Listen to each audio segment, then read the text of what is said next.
On the last video, I have done this fourth order non-homogeneous differential equation.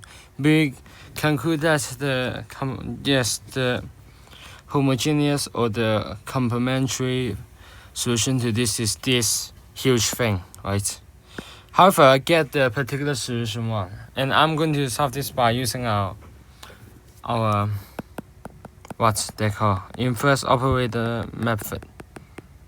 We have something like this, right? Multiplied by y of p is equal to e power of negative x cosine to x. And then here's the deal. This thing we already know this is our d squared plus 2d plus 5 square according to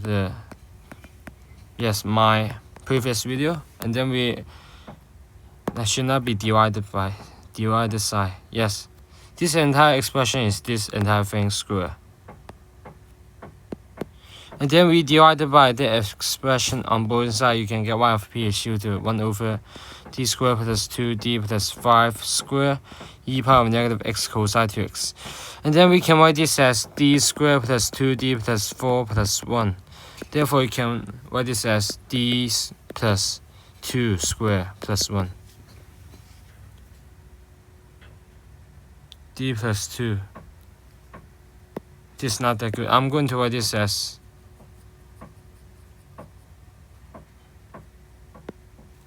I want a 1 here. Because after applying the exponential switch, you can get rid of that really easily. Expand this, you get 2d squared plus 2d plus 1. And then add another 4, right? We can write this as this thing. D plus 1 square. And then plus 4, right?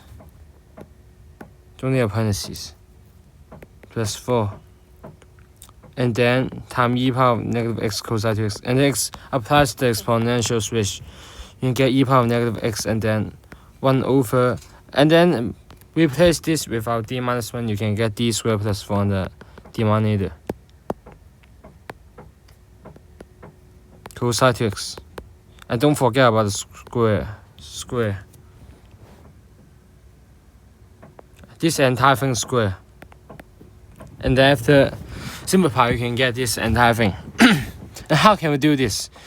When we replace this, the formula d squared is equal to negative k squared, and then depends on the two coefficients before the x in a sine or cosine function.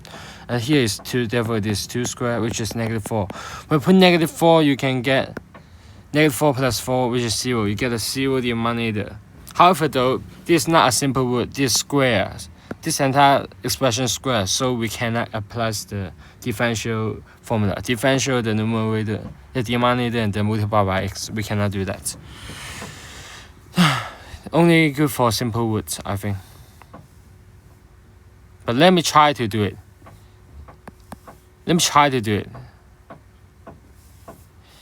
Multiply by x and then e power negative x. I think it's okay. Multiply by x. It should be negative 1 over 32 x squared e power of negative x cosine to x, I remember. Multiply by x and then do a derivative. I think it's okay. And then by the chain rule, multiply by another 2d. And then cosine to x. You can put a 1 over 4 in front. 1 over 4 x e power of negative x times d squared plus 4. And then time. I'm going to write this as 1 over d cosine to x, like that. And therefore, integrate that, you are going to get 1 over 2 sine to x. Therefore, you can get 1 over a x times e power of negative x. 1 over d squared plus 4, and then sine to x, like that. And here's the deal. Whenever you integrate this, I think it's okay. Put a negative 4 inside, you get the denominator is 0 again. So multiply by another x, you get x squared. And then you can get, it's okay. You can differentiate this. Even this is not a simple root. And then differentiate it, you get 2d and then sine 2x. And then you can get 1 over 16 x squared e power of negative x times 1 over d sine 2x. And then after integrating, you are going to get negative 1 over 32 x squared e power of negative x cosine 2x. like that. This is the white particular solutions, and thanks for watching. You see, this solution is not appears in our complementary solutions. This x squared e power negative x cosine 2x never repeated. Therefore, this particular solution is white.